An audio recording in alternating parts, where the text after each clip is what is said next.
Okay, test. Our time is 1 o'clock. Okay, 3 minutes past 1. Okay.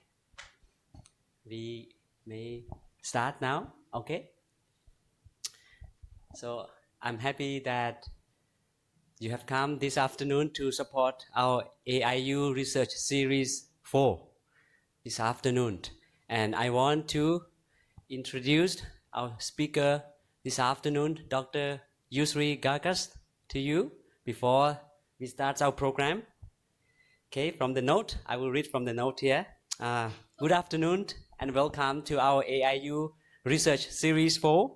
This afternoon is my distinct honor to introduce our esteemed speaker for this session, Dr. Yusri Gargas, the Faculty Dean from the Faculty of Religious Studies at Asia Pacific International University. And Dr. Yusri brings a wealth of experience and knowledge to our institution.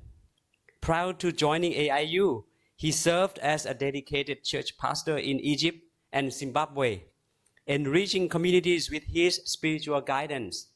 And his commitment to education led him to a decade-long service as a theology professor in Southern Africa, contributing significantly to the academic and intellectual development of his students.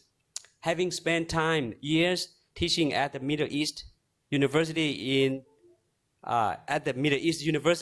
in the MAR program. MAR program is Masters in Islamic Studies.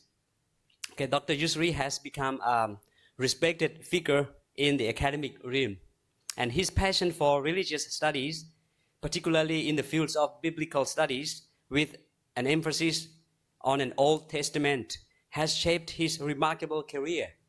And in 2016, Dr. Yusri earned his PhD in religion from the Adventist International Institute of Advanced Studies, or IS, in the Philippines. And his scholarship has not only added to the body of knowledge in his field, but has also positioned him as a thought leader in biblical studies. So his dedications to advancing the understanding of the Old Testament and biblical scholarship has made a lasting impact on his students and the church. So I would like to read his remarks on our AIU research website. Here says, I have an interest in biblical studies, ritual studies, and Islamic studies. I wrote my PhD dissertation on burial rituals. I am a regular contributor to the Sabbath School Spectrum magazines. So as we eagerly anticipate Dr. Yusri Gargas' presentations this afternoon, let us welcome him with the enthusiasm that his contributions to the fields of religious studies deserved.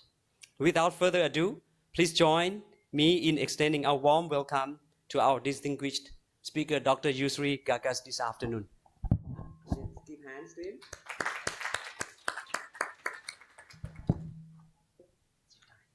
Thank you very much.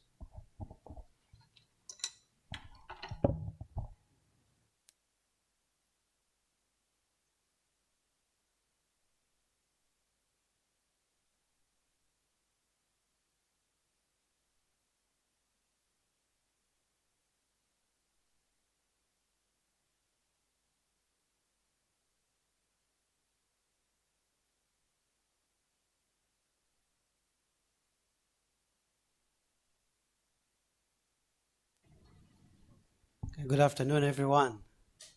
Thank you all for coming to this simple presentation, and I'm very honored to be here. Special thanks to the research office, Dr. Nakon and Professor Wally for giving me this opportunity. I'm very grateful. Thank you for the heartfelt words of appreciation. I didn't know I could be what you presented, but that's very nice of you. I didn't know how you gathered all this information, but thank you. I would like to thank two key figures. First of all, Professor Shipton for editing the paper and made some suggestions, which I implemented. Also, I would like to thank Ms. Champonot because I requested her to kindly help me with the references at the end. Make sure it matches the APA style, the 7th edition that AIU is using, and she graciously did that for me, and I'm very grateful for her and others who enhanced the paper. Our topic today is artificial intelligence, its impact on Christian education. And the reason I chose this one is something common that maybe all of us can benefit, rather than doing something on biblical studies may not be of interest to all. In recent years, the world has witnessed a resounding revolution in the field of artificial intelligence, and it's known as AI.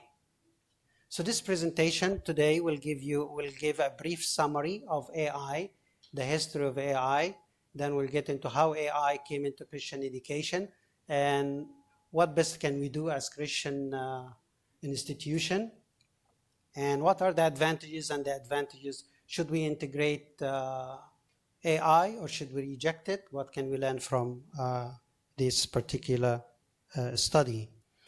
So artificial intelligence has invaded the world. And actually, last year I went to Robinson and I went to Sizzler. It's the only place I can eat freely there.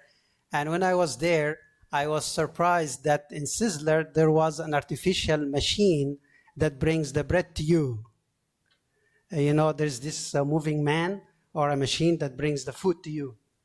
So that really triggered me. I said, wow. It was my first time to see a walking machine in a restaurant where it can bring you bread or food or drinks or whatever, and the cleaning machine at the airport when it senses somebody to stop, and that triggered me. So I actually wrote this paper. I had this paper more than a year ago, and when I was asked to present, I said, "Oh, that can be a very interesting topic, as artificial intelligence is in everywhere." Another idea why I wrote this paper is it's not a statement of arrogance. I don't like most preachers who preach or most teachers who teach. In other words, always when they preach, they have the laptop in front of them and they are clicking, click, click, click, click, click slides, and they are reading the slides and we are reading the slides. He's reading and we are reading, he's reading, we are reading, and not an interactive preaching. And teachers who also teach, they summarize a book and they put it in the PowerPoint and they just click, click, click, click, click, click, and read the slides.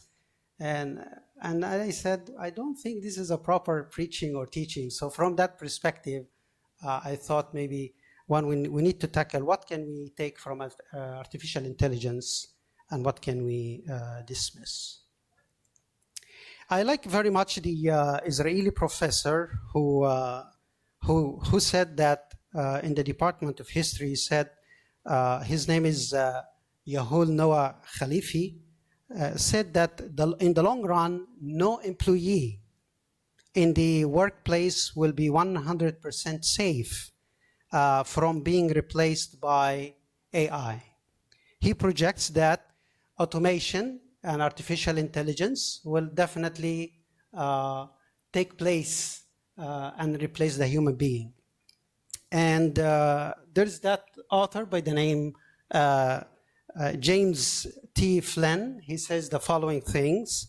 He says, the idea of artificial intelligence in education, particularly Christian education, is off-putting for some. The idea of replacing a person with a machine seems to collide head-on with Christian ideals of personal fellowship and communication. So the focal point of artificial intelligence and how it impacts Christian education is very important, and how it impacts education in general is also significant. And the word, if we define the word artificial intelligence, there is this author who defined it as the science and the engineering of making intelligent machines. I guess the best people to address the concept of artificial intelligence are the IT department. I guess you have a class also on artificial intelligence and its impact on how to use it, its impact on different things, especially sciences and other branches. So artificial intelligence, or AI, is a branch of computer science and technology that focuses on creating systems, software, or machine capable of performing tasks typically require human intelligence. It's a powerful invention, by the way, to have AI invading things. And we would like to get a brief history of artificial intelligence. The idea actually of artificial intelligence is not a new concept in the world of in the 21st century or in the 20th century or since the beginning of the internet. Actually, the idea of artificial intelligence comes to us from the Greeks. The Greek had a machine called Talos. It's a giant bronze automation which protected the Greek island from invading enemies. So the first people who had the idea of artificial intelligence were the Greek, where they had that called Talos, a machine that can do many things for you, or kind of a praying automation, or a machine to help you protect yourself from the invading enemies, even though they had impregnable walls in the cities in which they lived. Again, in the 18th century, they had something called mechanical Turk. And mechanical Turk is also capable of playing a chess machine. Have you ever seen that? If you have, it's a machine that can help you play chess. And you do things with it, and somebody's playing with you and you're playing with someone else. Today, kids play computer games, and they are playing alone, but in fact, there is another person playing with them in the machine. And the AI who's playing against that is very clever. I tried it a few times. I must admit I failed. I could not win the soccer game because they're very fast. Technically, they can win you very well. So the idea of artificial intelligence is not a new concept in our surroundings. It really existed in ancient Greek. And of course, there are references that most likely the ancient Egyptians had references to that. But the concept of a chess, as you all know, comes from India. India originated the concept of a chess, and later the Islamic civilization adopted it and invaded and advanced the idea. Early concepts, especially in the 20th century, as we have discussed, and then you have the early success in 1950s, and you have the Dartmouth Conference as a major conference, and here you get in the Dartmouth Conference is the first idea that comes into the world of artificial intelligence by the name of artificial intelligence, and this is what is McCarthy was the first person to introduce AI to the world as the name AI. It does not mean that it did not exist before, but he introduced the concept of AI to us. And he defines it as the science and the engineering of making intelligent machines. As far as the Dartmouth Conference, early success of artificial intelligence includes the following idea: logistic theorist, and then you have the general problem solver like GPS and perceptron as well. So these are ideas that were used from 1950 to 1960s as far as AI is very much concerned. And we all of us use these things, like GPS. I don't know if you are like me, but every time I use GPS, I usually get lost anyway. Every time I go, if I have an invitation to go to a preaching assignment in Bangkok, usually it takes me somewhere else. But at the end of the day, we reach our final destination.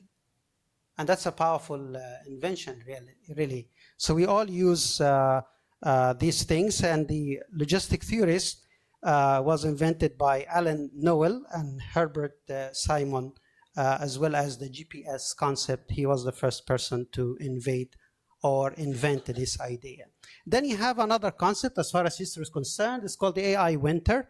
I'm browsing through. If you are interested in the paper, you can get it from Dr. Nakon and read and help me improve the research. AI winters, 1970s to 1980s.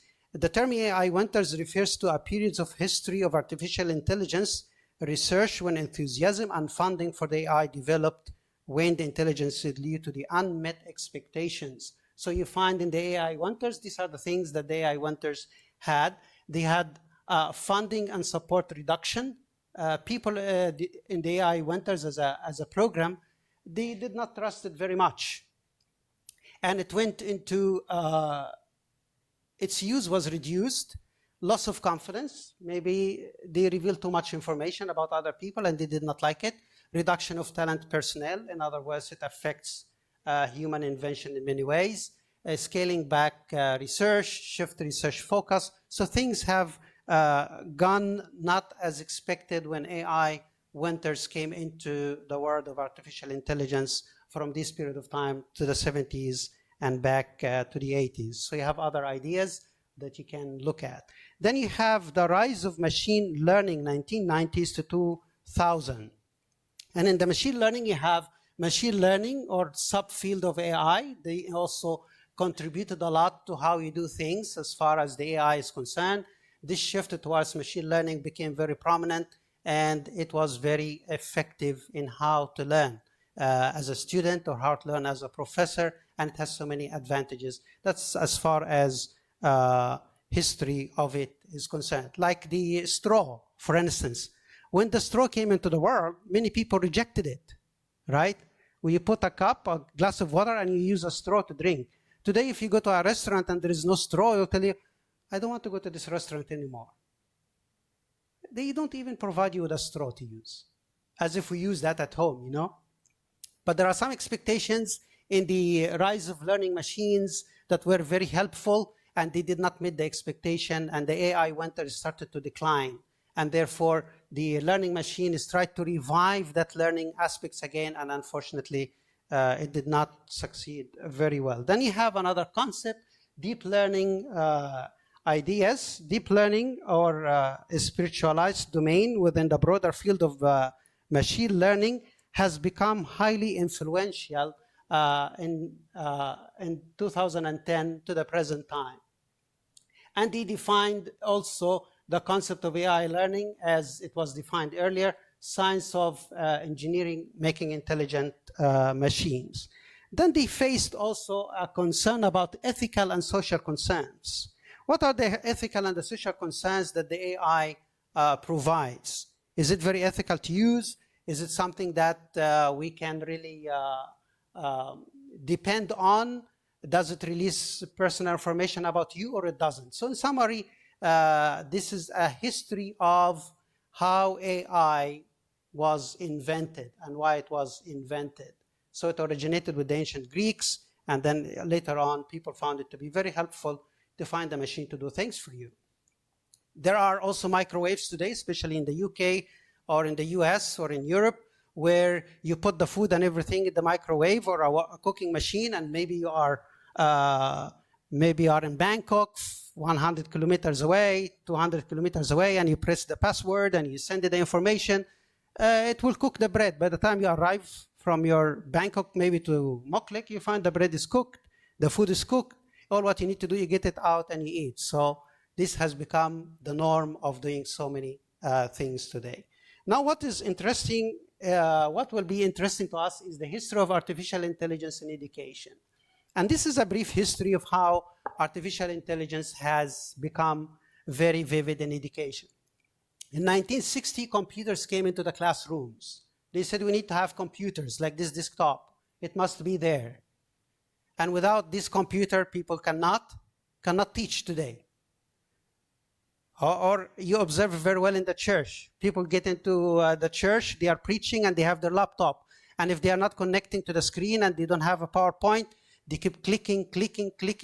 Oh, it's not working. Somebody help me. And you can find about 10 minutes wasted. We are all looking at him, and he's looking at us, and the time is wasted.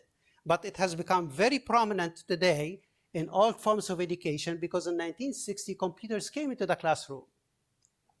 And when you study about the role of the teacher, especially from a Seventh-day Adventist perspective, and the role of the preacher, it's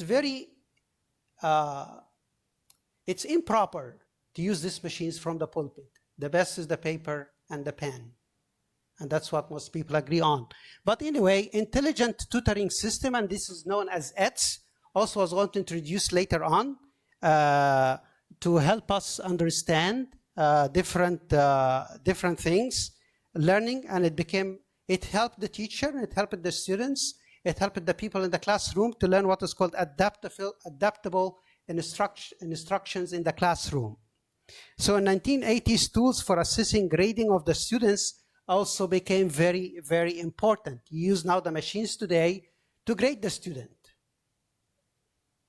GPS today, and ChatGPT, and so many different things today. The student does not exert an effort. He types, when was AI invented? He doesn't need to go to the book. All of a sudden, in 1 second or 5 seconds, the answer comes in a nicely English programmed way, and then you cut and paste, and you have learned an idea. And they are saying maybe 30 or 20 to 30 years from now, we don't need to go to school. People do not have interest in learning in schools. Why? Because you have things in the mobile, you press the button and you say, who was the first one to invent this idea? And then the app will download it through the internet, or maybe Dr. Nakon. Now, why do I need to go to school? I knew who was the first one to do it. I knew why it failed. I knew what succeeded. Therefore, I am very educated. I didn't need to go to school. So that's one of the causes of artificial intelligence. So in 1980s, they used the machines, the computers, to assist the grading of the students. And we all do. It has a lot of benefits. And we have to admit it saves us a lot of time too. So it tells us also the rise also of 1990s internet prompted learning. It made learning very easy. You can learn at any time you want to learn. In the morning, you can have somebody teaching you from across the globe. It's 5 a.m. for him. It's 5 p.m. for you. You are very comfortable. He's very comfortable. You are there in your bedroom with your pajamas or with your shorts or whatever you do. So learning has become very conducive. And that's, of course, one of the most powerful ideas of artificial intelligence. It enhanced learning. So the rise of the internet in 1990 prompted the creation of adaptive learning platform infused with AI. So the IT department should know more about that. The AI has additionally contributed to curriculum design and development today in many different ways, with tools such as data analysis to identify trends and gaps in students' learning. Today, these machines can help you find the gaps. Why the students are not learning? What's going on? What are the challenges? AI has additionally contributed to curriculum design development, right? Employing tools that leverage data analysis. These tools identify trends and gaps in student learning, empowering teachers to create more effective and engaging criteria. And according to these authors, they said, artificial intelligence in the field of education has begun to reconfigure process of teaching and learning, management and curriculum design, among others. Students' counseling and guidance was also initiated from artificial intelligence. Maybe the AI cannot come to you in person, but you can say, I am so depressed. I would like to know how to solve this idea. And of course, because it's internet-based, they can give you brilliant ideas, right? We have to admit it. ChatGPT can give you brilliant ideas. And then they give you brilliant ideas, then you list it down there, do this, do 1, 2, 3, 4, 5. Was it 5 months ago, I was preaching a sermon and I did not have my laptop with me. So I prepared a sermon in the office, and I needed to have what Ellen G. White is saying about this subject. Because my software is in my laptop, and my laptop is usually, I use it for my devotion in the morning. I'm so lazy to go home. So I signed in for ChatGPT and I said, provide the quotations, what Ellen G. White says about this subject. And sure enough, 10 powerful quotations came. I was so impressed. I cut and paste, I printed it, I cut and paste, and I sent it to myself through email. And when I went home, the first thing in the evening I did, I tried to verify. That's the problem with the ChatGPT. You have to verify the information. Some of it are accurate, some are not. And to my surprise, from the 10 quotations, ChatGPT gave me not even one quotation was correct from what Ellen G. White said. So I wrote back to the chat. I said, this is misleading. Ellen G. White never used this terminology. She used 1, 2, 3. The idea appears 170 times because I have the software, right? The idea appears in Ellen White's writings 175, and this is wrong. Please correct your information. This is the right quotations, and I provided it. is like Google Translation. Google Translation is word-for-word translation is inaccurate. So you can also improve Google Translation by you improving. Let's say you are an Indian, you know Hindi, and you know English. You can improve the Hindi translation. I learned that when I worked in Beirut as a translator in Arabic. You can improve the Arabic translation through Google. So I told the chat, this is misleading. And they wrote a big letter of apology.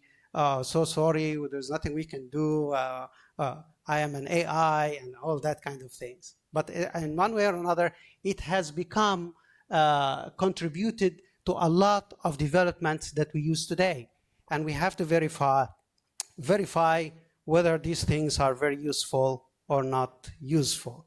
As technology continues to improve, education can expect to see more innovative application of AI and in the classroom in a very special way. The present condition of artificial intelligence in Christian education. These are the things that involve in Christian education. I summarized this here. AI-driven personalized learning to assessments and grading systems. It helps you to do that. Ranging from AI-driven personalized learning to assessment and grading system, the potential advantages incorporating AI into education are vast. The other idea is that AI-powered adaptive learning, often referred to as intelligent learning. When you use AI, it's actually an intelligent learning according to many writers. And there's one writer in his book says the following ideas, that AI is influencing another domain through creation of educational chatbots, equipping with AI capabilities. They also have the idea of introducing natural languages that you can feel. It looks like you. Today, people can steal your money. They are in the US or they are in the Philippines. They can, one text message can get your money from the US. They can steal a lot of money from you through internet and artificial intelligence. They can imitate you very well because they go to your system. They are able to open your computer and they saw how your language is used, and they use the AI to invade your privacy and be able to write an email maybe to the business office in AIU, and the business, oh, this looks like Yusri's language from previous emails. Yeah, he's the one, and he's using his email, and they get your money. So it has that. A natural language is also implemented in the process of education and AI. Artificial intelligence is also offers guidance and support to students, and that's very true. One very powerful idea of artificial intelligence, they never get tired of repeated questions, right? When the students is asking questions so many times, how many times? How many times they're asking me the same question? It's so tiring. You're not thinking, but AI never gets tired. Repeat again, repeat again, repeat again. And repetition is a powerful tool in the educational system. We learned that from the Jewish people. Artificial intelligence employs also what is called learning to content creation and recommendation. And it's very important to know artificial intelligence is applied to elevate learning analysis. It helps you to be analytical in your own ideas. I'm trying to rush through, so at least we get into what we think is the most important. So according to one writer, he says that there are 3 kinds of AI softwares. There is the personal tutor, there is intelligent support, and there is intelligent virtual reality that everyone is using in this system. As we investigate further into the possibilities of AI in education, it's critical to consider the distinct needs and the challenges of individual students. AI should be used to complement the human teacher and mentors rather than replace them. So the AI can be integrated in the classroom, but it should never replace the Christian teacher or the teacher in general. So let's see what does AI in Christian education has to do with us. AI should not replace the Christian teacher. AI should complement, not replace you as a teacher. Actually, if you are in the academic office, if you are a dean and you would like to do observations about what your teachers are teaching, you may get very shocked. They have things and they just click, click, click, click, click, click, and read. Time is 50 minutes is over and they go home. The student maybe did not learn anything. AI, today you can program your things and it can teach for you. You just click the slides and things can move. So the idea of Christian education and the AI can benefit the Christian teacher, but can also collide with the Christian teacher in many different ways. It's important to recognize that the integration of technology should enhance, not substitute, the Christian teacher. I am, as a Christian teacher, I should use technology to enhance my teaching, to help me to become a better teacher rather than to replace me. So it's very important to know that the vital role of the Christian teacher is holistic, as we all know. It's not just one aspect. It's not head knowledge. I appreciate the way Catherine Felix has said it. So Catherine Felix said the following words. She said, AI will not, should not, and indeed cannot replace the teacher because of what, at least for now, unique to the teacher is his or her humanity. So AI cannot replace the Christian teacher. If you are a teacher like me, use the AI, use technology, use whatever you would like to use, but make sure you are the king in the classroom. I am the king of my classroom. Classroom management is also important. It's not an AI, a machine. You press the button and it does things for you. There are some classes you enter into the classes like an open market. You know, have you been to the 7-Eleven open market? So noisy. This one is talking at the back. This one is talking here. This one is talking about what is for lunch. This one is talking, oh, this teacher is boring. This one, oh, how is your girlfriend? How's your boyfriend? It's an open market classroom. There is no classroom management, and it can be driven from AI concepts.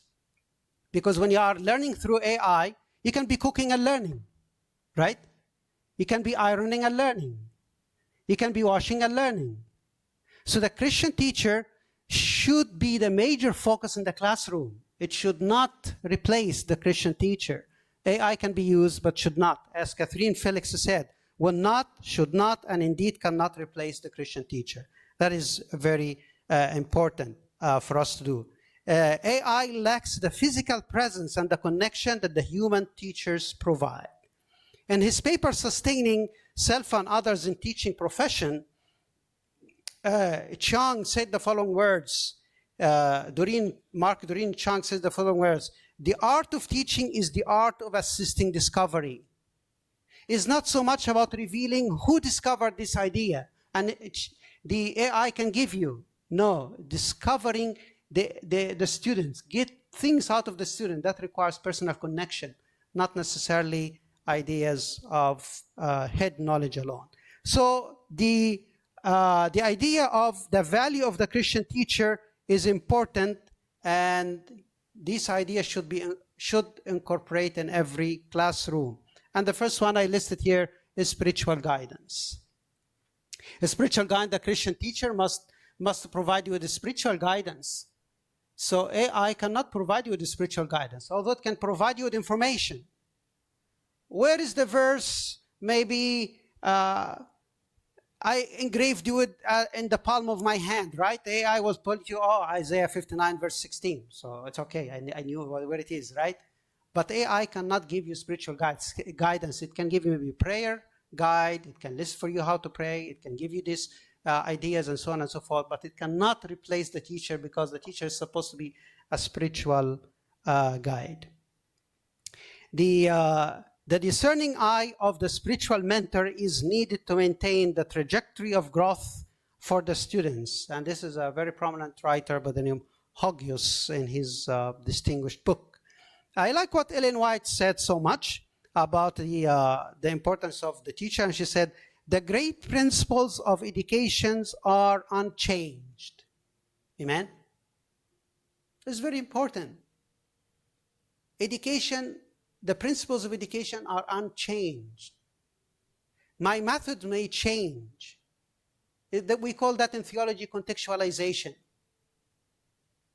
My method of how to reach out to this group of people may change, but the truth remains the same. She continues to say, they stand fast and forever.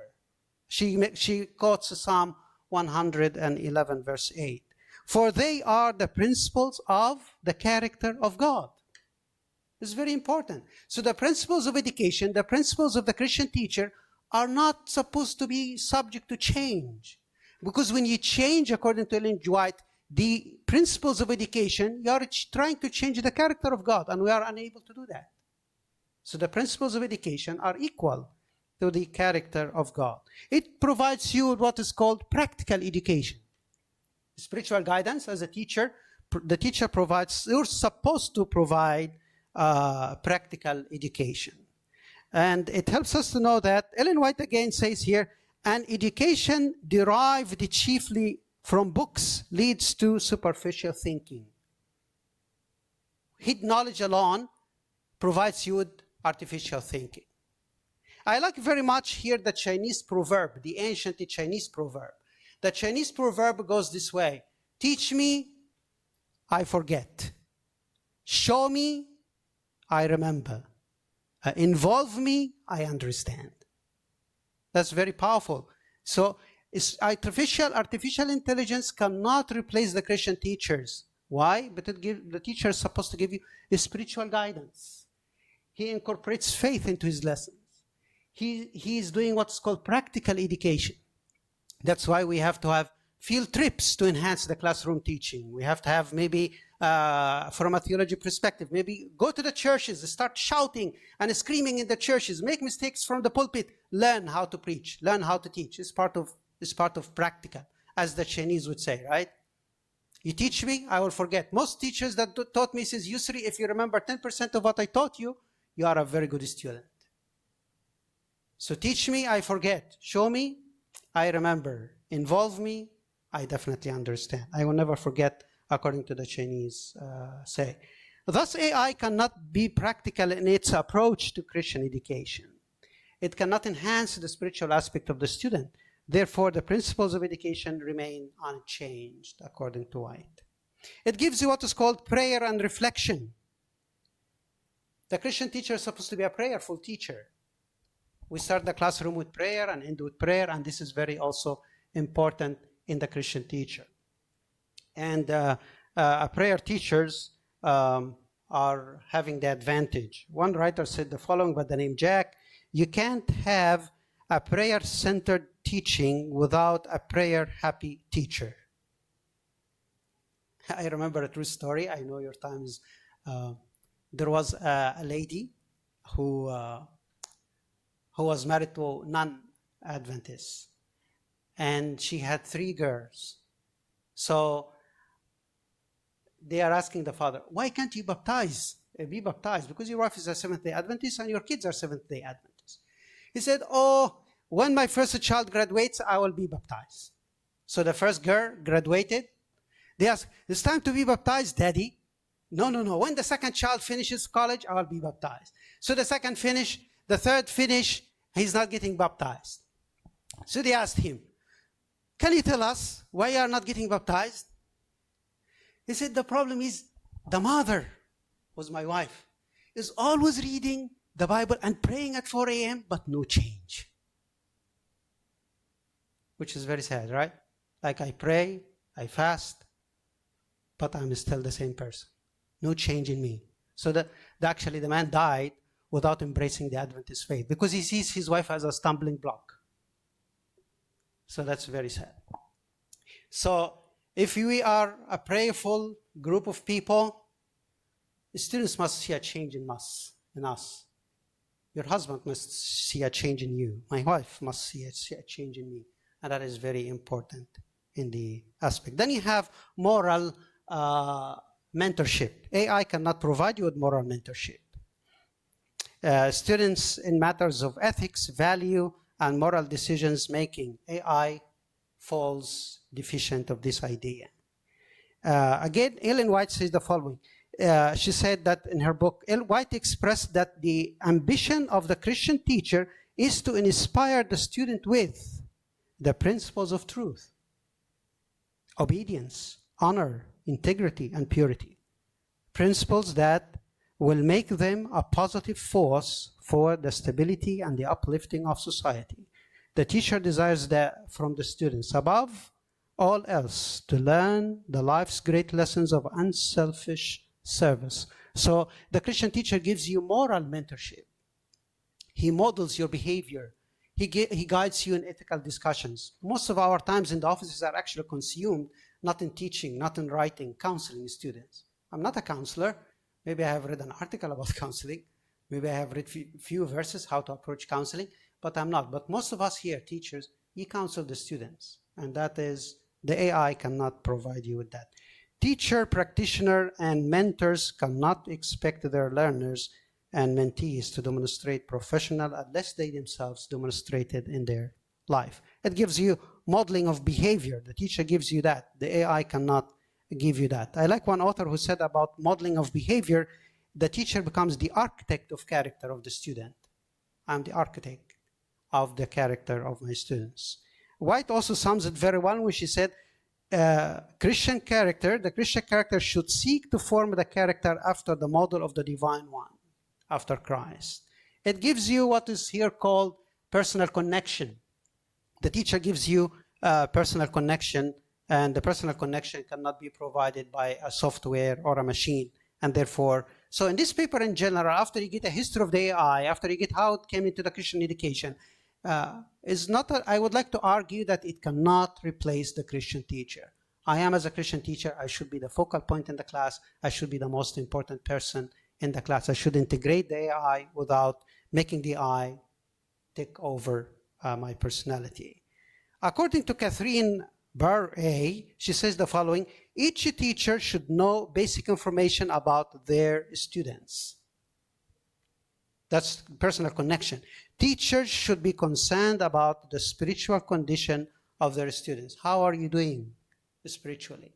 What makes you unable to study? I should know. Maybe when I teach GE classes, I have their list from the registrar, and I have all their birthdays listed there. And every time I have a birthday, I sing for them happy birthday, and I give them a gift. Whether they are one who has a birthday or 5 in the GE classes, I give them gifts. I don't buy it myself. Thank God there is something called MC Mark. I just go there and I charge FRS. But I do it that way. They feel very happy. I know something personal about that particular student. I know his birthday. It's not something much. Maybe I give him a pen or a pencil, whatever. At least we sang for him, and that's very important. Let's get into advantages and disadvantages of the AI in education. What can we learn from the advantages of the AI? Adaptability in studying hours. I can wake up at 2 a.m. This one can be somewhere 5 a.m. or so, whatever. Personalized learning, offering range of choices for students. I don't like this class, I like this class, I don't like this, I don't want that. So it gives you a lot of range of ideas in the classrooms. Automates tasks for efficiency, it gives you that. Offering virtual mentors for ongoing student support. It also offers 24/7 availability and valuable data insights. Anytime, right? You ask the AI about an information anytime, at night, during the day, they give it to you. Can we be that accessible like the AI? Maybe it's difficult. AI tailors education for individuals with unique needs, like handicapped. AI does not tell you, oh, you can't see. They don't know whether you are handicapped or not. You are asking me a question, and I provide you with the answer. And in my teaching career, I had 3 blind students, and they were the best in the class. They record what you teach in class, they go back, they put it in Braille, and so on, and they are able to read and do everything. And actually, one of them is doing a PhD in systematic theology, as far as I speak. Very brilliant. So they do not know how to segregate. The AI does not segregate. That's an advantage. What about the disadvantages of the AI? It lacks emotion and doesn't respond like a teacher in a traditional classroom. Creates fatigue, where the learner needs discipline and enthusiasm to engage in the e-tutor or trainer. It creates fatigue. Like, I'm tired of this machine. Yeah, but in one way or another, it's not satisfactory. It cannot really replace the teacher. The risk of depersonalization in learning is also there. automated guide doesn't exert pressure or encourage like the school teacher does. Please consider that your parents are spending a lot of money. Be focused.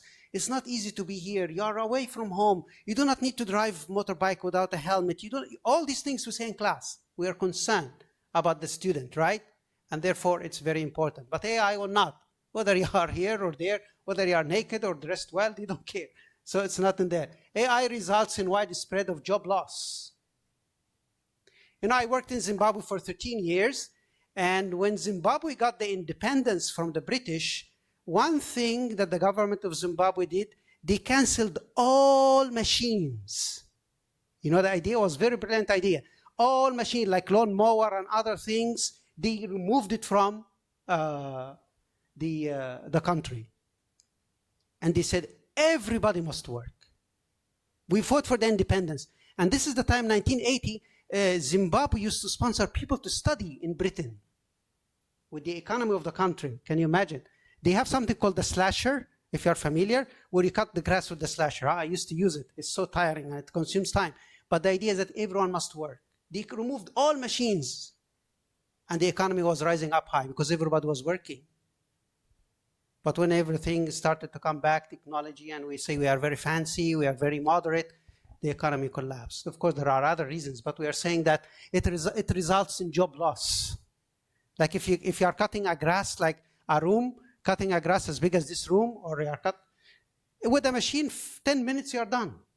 But if you have 5 people working with the slasher, it takes an hour. But everyone is working, everyone has a job. So the AI, one of the advantages, it creates job loss. AI system necessitates a massive quantity of data, including personal student and staff information, which raises severe privacy concerns. It's not very private. Most people do not like it because you can get to know many things about other people that you should know. There are many reasons in the paper. I just listed 7 here, 7 there. It also reduces human creativity as well. Like a ChatGPT. A student should be a thinker, right? You should write an essay about this idea. They get the main question, they hammer it, as we say, into ChatGPT, it gives you the answer. The student lacks creativity. How can you become a writer, right? You are not using a vocabulary that you can. Use your own vocabulary, develop the vocabulary, and become a prolific writer, become a prolific whatever. But now it lacks human creativity. So in a nutshell, if we summarize this research paper, AI necessitates careful consideration. We need to consider it in Christian education. Should we use it or should not? AI has limitations in fostering spiritual guidance and emotional connection and moral mentorship, poses challenges in the context of Christian education. We need to maintain equilibrium or a balance between how to use AI and how we should not use AI. Let's not be closed-minded and say, dismiss the idea. Not at all. Integrate AI in Christian education. It can be very helpful. It can make your life easier. And it has many good ideas. The role of the Christian teacher is holy. And Ellen White says that cannot be replaced. So use AI without making sure that AI replaces me. I am still the teacher in the classroom. Thank you very much. I hope I did not go over time. Do you have questions?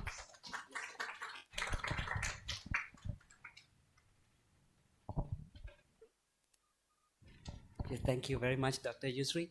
And now we want to entertain some questions from the floor. If you have questions, please feel free to ask.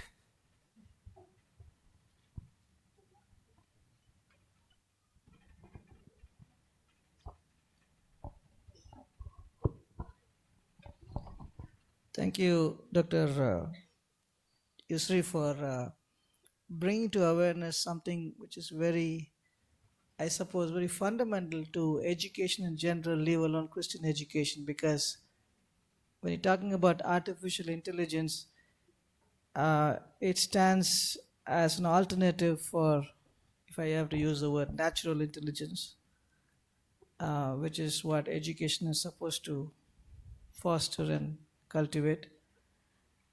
Would you say that, or would you agree that we are at a very, looking at the pressure at which we are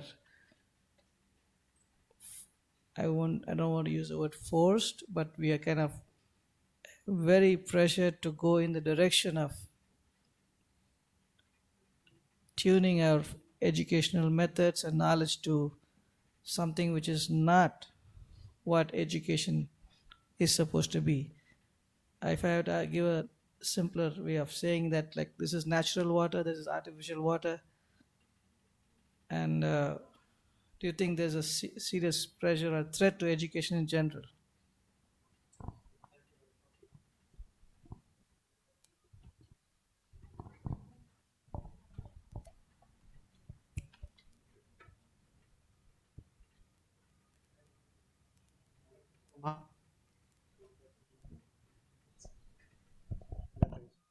Thank you for this one.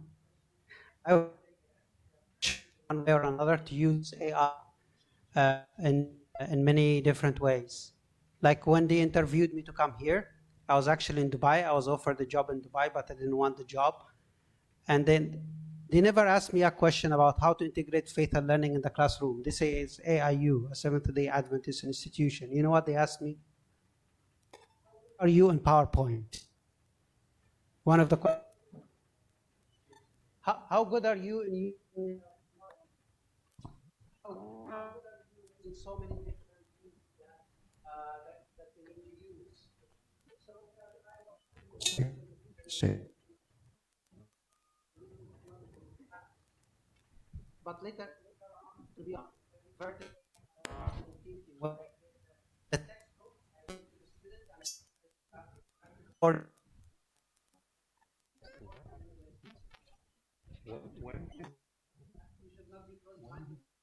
we should each other. We don't need 4 mics, you guys. I guess we are forced. For the rest. I myself cannot write this language, right? So I signed the ChatGPT and I put the answers of the student. Did you write this? And the chat says no. But the language is not the language of the student. I went to Dr. Tatend and he has something very powerful called authenticate. I borrowed that from him. And it shows you every word. If it's not yours, it's not yours. Even from a ChatGPT, you put it in authenticate, it's not able to detect it. So even checking grammar and plagiarism, we are using AI. So in that way, it's very helpful to use. I guess this is working, right? But we are forced in many ways to use it. And it has danger in Christian education when I think it's replacing me. Like the example of just clicking, and it does not affect making the classroom dynamic.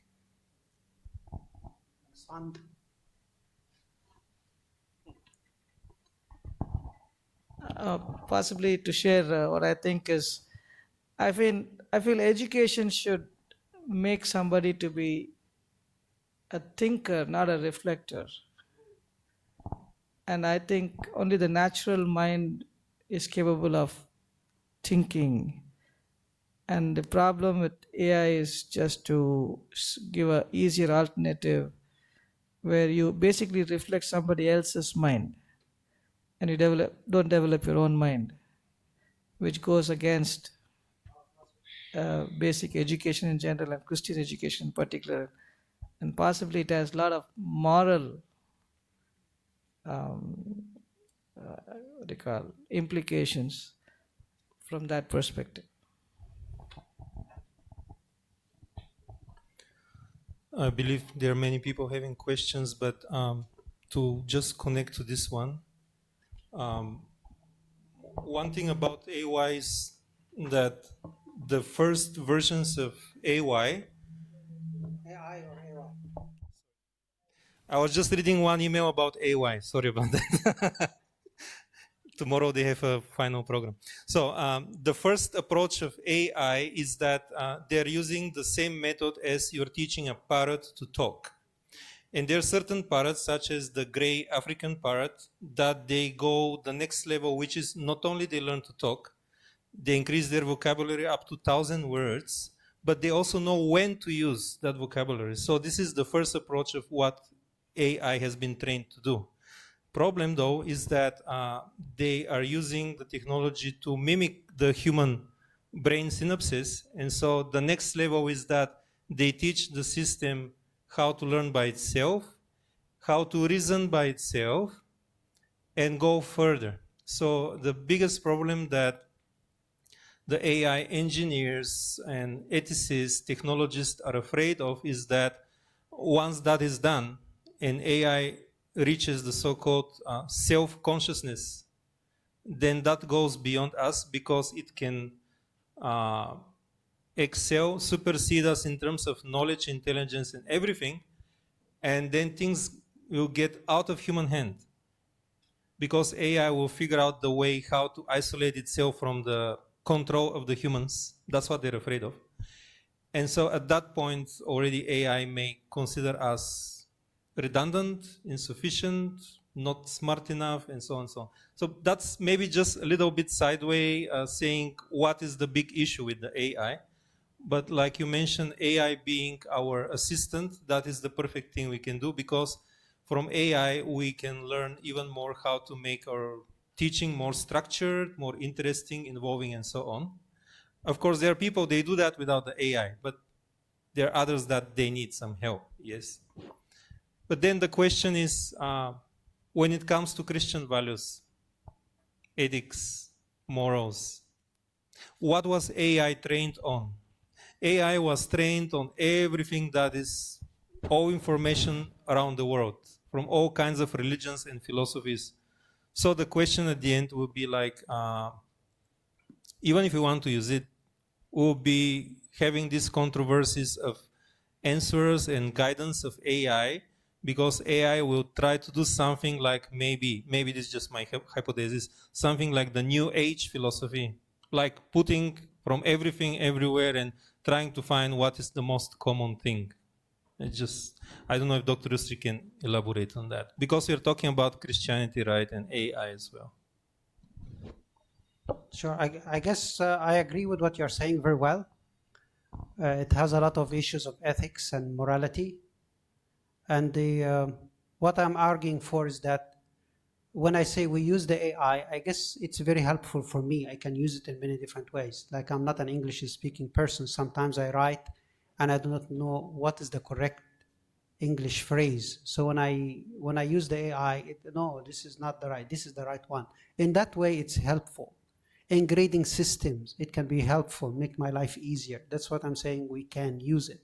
But for the idea of ethics, where I maybe write a research paper through AI and then I put my name and I say this is my project, that becomes an issue of ethics, which is not helpful and it's destructive.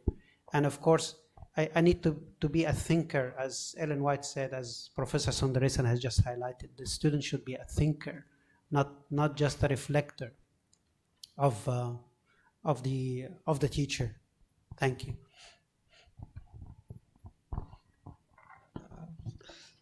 Sorry for asking one more. Would you be willing to distinguish technology and AI? Because I suppose it's important to differentiate between what technology is. We are not against technology. AI kind of comes through as technology, but I think it's more than just technology. All of us love to or should be innovative and try to embrace technology wherever it's useful and meaningful. But what we should clearly understand is AI is beyond technology. That's true. AI is possibly camouflaging itself as the truth when it's not. When it's not. And it comes in the garb of technology, which is what I think should be distinguished and clearly identified. The clearer we are in that perspective, possibly we are able to maintain the equilibrium. If you want to use, I would suggest that it's not about technology. We are not against technology. That's very true. But we are against something which is not the truth and not the real, which is kind of in course may replace the truth. Thank you. That's a very powerful observation. Yeah, I guess there's a huge distinction between technology and AI. Personally, I am against, for instance, don't get me wrong, I'm against even having a washing machine to wash at home. I'm against seeing a machine working in a restaurant. I'm against, I guess I learned that from Islamic studies, not from Christian studies. Like I want my boy to learn how to wash his clothes by himself. And he just throws it into the washing machine. Now the washing machine was not working for a week. They are complaining. What complaining? No, who will wash? And I have to wash using my hand, right? Or I take it to the guest house to wash to facilitate things. But I am one of those who are against such things. But I don't want to be like hard-headed kind of a person. But I am against a machine to help me serve me in the restaurant. No, here you are losing job loss of people. But if my child knows how to do this work, if my child knows how to iron, if my child knows how to wash dishes, if my child knows how to clean, that becomes educational for him. And that's physical education. And Ellen G. White has a whole chapter about physical education in relation to Christian education. So I guess we use technology, but there's a huge distinction between the two. And I definitely agree with what you're saying. Thank you. Okay, there's one question here. We should be asking you questions because you are the professor of AI, right? With Mr. Stan.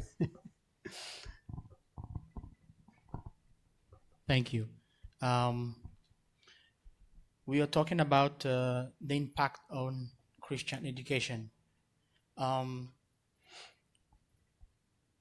You have mentioned a while ago that teacher should not be replaced. But sooner or later, in the near future, we believe that if we let me go in a technical detail about this AI. AI can self-refine based on human feedback. So whatever you put into the machine, it can answer based on the data. So the more data we put into the AI, the more accurate the response would be. That's very true. Yes. So as a teacher, you can only help students when they are around you. But AI follows students everywhere. So they would tend to check on AI to help them out in their problems, daily routines, daily lives. Don't you think that in the near future, AI can replace teachers in that sense? Because it might be make the teacher invaluable. Teacher cannot understand everything, but AI can. So every time they would have a problem, the student, they would have problems, they would ask AI instead of teachers. They would approach AI instead of teachers. So more and more, they would be closer to AI than the teacher. What do you think about that? Thank you. I guess it's coming soon. If we are not very careful, the AI can replace us. I give you a recent example. I'm not that exceptional. We have an MA with Andrews University, MA in religion, emphasis in Buddhism and Islam. And I was writing them, and they said, oh, we don't have a teacher available. Even if we don't have a budget for the teacher to fly to Thailand. Can we send you the recorded lessons? Then you can use it.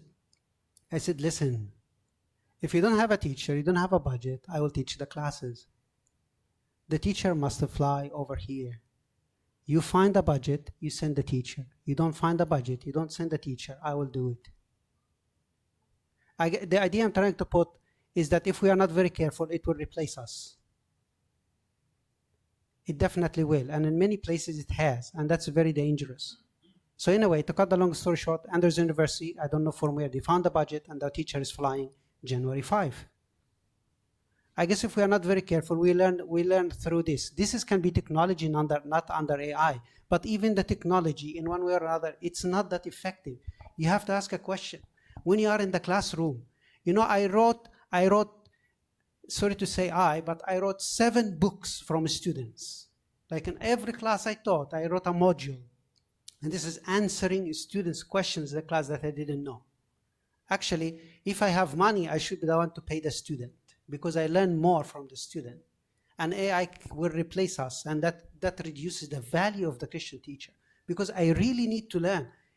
I am learning more than the student, and the more you teach, the more you learn. The more you teach, the more you learn. Unlike preaching is difficult and passive. I don't agree. You cannot tell somebody from the pulpit, I don't agree. But teaching is very powerful, and it's two-way street. I learn one way, and I hope you can learn from me as well. So if we are not very careful, we will be replaced. And we have to be very strong in our philosophy of education.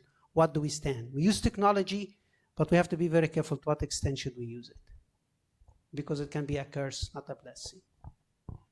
But your department, sir, can be the one to help us so much in how to really integrate the AI, because you have a class or two. You have. I've seen in the bulletin we have an artificial intelligence, right, sir? Something like that. It's a very needed class. But thank you for the observation. Okay, let's entertain one last question. Is there any more question from students? No questions from students? Okay, if there's none, I have one. Dr. John has a question, I guess. No, you don't have. Maybe a comment more than a question. If everybody reacted like you did with the Andrew situation, our world leaders will be sleeping much better. I think it's no news that many countries, especially developed countries, have been very concerned about AI, and several groups of leading scientists have actually said that AI might bring human civilization as we know it to an end. And that's the reason why Elon Musk, along with several of the other tech leaders, were called together to make specific guidelines to have, statements about the development and growth of AI. So I think it's important that the users and people like us, we can recognize that value of knowing between making it work for us and allowing us to be used by AI. I think that's where the difference is. Thank you. Thank you, Prof. Thank you. Thank you very much. I think we come to an end of the program. Let me check if Dr. Van Lee is here. Also, Dr. John, while he's finding out, it's good to have diversity of teachers. I'm writing a paper about the problem of indigenization in Christian education. It's very dangerous. Like if I am in Thailand and I want every teachers to be Thai, the school will collapse. If I am in Egypt, that's why the work in Egypt is dead. Because no foreigners, no indigenous. You go to the Philippines in our institutions, and you go to Africa, most of our Africans, I worked there 13 years. The Christian education institutions are dying because they are purely indigenous. And when it's indigenous, you are only getting one idea in the classroom. And one advantage of AIU is multidimensional kind of environment, where you have the American, you have the African, you have the European, you have this, you have this, you have that. And the student gets out of the classroom or this institution having a different worldview, and our worldview are subject to change. So any institution that plans to go purely indigenous will definitely die. So we need diversity of educational professors around. Thank you. Okay, I think we have come to an end, Dr. Yusri, and thank you very much. On behalf of the research office, we want to thank Dr. Yusri for your time and your expertise in sharing this topic to us. And those of you who are interested to know more about this, Dr. Yusri shared the full paper with me, and I'm willing to share with you if you want to, and you can read for the full text that he has composed from that. And thank you very much once again, Dr. Yusri, for your time this afternoon and to enriching us with the knowledge of AIs and Christian education. Yes, of course, I believe that teachers, we need to improve ourselves too. Otherwise, yes, we will be maybe replaced by AI if we don't improve, right? Because they are very, this AI is very intelligent and very smart.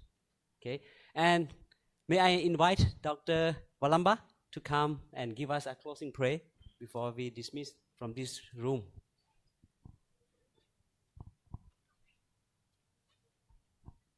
Let's pray. Father in heaven, we thank you for bringing us together this afternoon, especially to hear this talk. We are cognizant of the many challenges to education, but more so Christian Seventh-day Adventist education. We pray this afternoon that you will open our minds to the many things that we can do to improve our impact on all the people you bring to our educational institutions. We pray that you will allow us and accept our open hearts to receive the Spirit, that as Dr. Yusri says, we will not only teach academic knowledge, but that we will be good role models, that we will impact the lives of our students in preparation for the heavenly kingdom. We thank you for this opportunity to be in this institution, to participate in this small task of reaching out to the people in this part of the world. We ask that you will continue to bless our efforts and bless the guidance of our administrators as we continue to do our best for you. We thank you for allowing us to see the end of this semester, the end of this week, and we continue to pray for our students as they prepare for their exams and to complete this semester. Thank you for all that you continue to do for us. We pray that you will accept our efforts as members of faculty and staff in this institution, that you will forgive us of our sins, and that we will all, when all is said and done, be ready and waiting for your second coming. In Jesus' name we pray. Amen.